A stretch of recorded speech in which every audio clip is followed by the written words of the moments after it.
ಲಾಕ್ಡೌನ್ನಿಂದಾಗಿ ಮುಂದೂಡಲ್ಪಟ್ಟ ಎಸ್ಎಸ್ಎಲ್ಸಿ ಅಂತಿಮ ಪರೀಕ್ಷೆ ನಾಳೆಯಿಂದ ನಡೆಯಲಿದ್ದು ಕೋವಿಡ್ ನಿಯಮಾವಳಿಗಳನ್ನು ಅನುಸರಿಸಿ ತಾಲೂಕಿನಲ್ಲಿ ಎಲ್ಲಾ ಸಿದ್ಧತೆಗಳನ್ನು ಮಾಡಿಕೊಳ್ಳಲಾಗಿದೆ.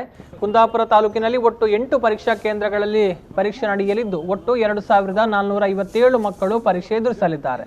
ಪರೀಕ್ಷೆ ನಡೆಯುವಂತಹ ಎಲ್ಲ ಕೇಂದ್ರಗಳನ್ನು ಈಗಾಗಲೇ ಸ್ಯಾನಿಟೈಸ್ ಮಾಡಲಾಗಿದ್ದು ವಿದ್ಯಾರ್ಥಿಗಳ ಸಮಯ ಹಾಳಾಗದಂತೆ 100 ವಿದ್ಯಾರ್ಥಿಗಳಿಗೆ ಒಂದು ಆರೋಗ್ಯ ತಪಾಸಣಾ ಕೇಂದ್ರವನ್ನು ರಚಿಸಲಾಗಿದೆ. ತಾಲೂಕಿನಲ್ಲಿ ಪರೀಕ್ಷೆ ಬರೆಯಲು ಬರುವ ವಿದ್ಯಾರ್ಥಿಗಳಿಗೆ ಯಾವುದೇ ಸಮಸ್ಯೆಯಾಗದಂತೆ ಬಸ್ಸಿನ ವ್ಯವಸ್ಥೆಯನ್ನ ಶಿಕ್ಷಣ ಇಲಾಖೆ ಮಾಡಿದೆ.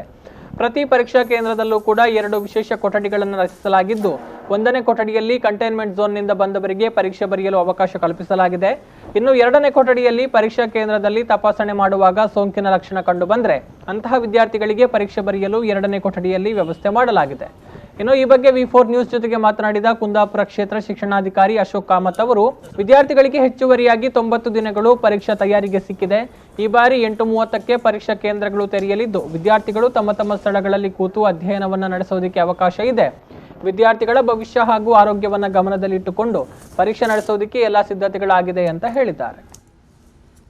ವಿದ್ಯಾರ್ಥಿಗಳ ಸುರಕ್ಷತೆಯ ದೃಷ್ಟಿಯಿಂದ 8 ಪರೀಕ್ಷಾ ಕೇಂದ್ರಗಳನ್ನು ಸ್ಯಾನಿಟೈಸ್ ಮಾಡಿದ್ದೇವೆ. ಅಲ್ಲಿ ಬರುವಂಥ ಎಲ್ಲ ವಿದ್ಯಾರ್ಥಿಗಳಿಗೂ ಸ್ಯಾನಿಟೈಸರ್ನ ಕೊಡುವಂಥದ್ದು, ಮಾಸ್ಕ್ ಕೊಡುವಂಥದ್ದನ್ನು ಈಗಾಗಲೇ ಮಾಡಲಾಗಿದೆ.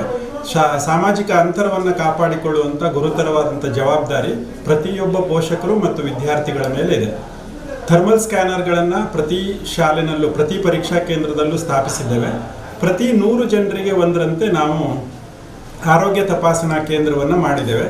ಹಾಗಾಗಿ 9:15ಗೆ ಒಂದು ಮಗು ಬಂದರೂ ಕೂಡ ಒಂದು 10 ನಿಮಿಷದಲ್ಲಿ ತನ್ನ ಪರೀಕ್ಷಾ ಕೊಠಡಿನಲ್ಲಿ ಹೋಗಿ ಕೂತ್ಕೊಳ್ಳೋದಕ್ಕೆ ಅವಕಾಶ ಇದೆ.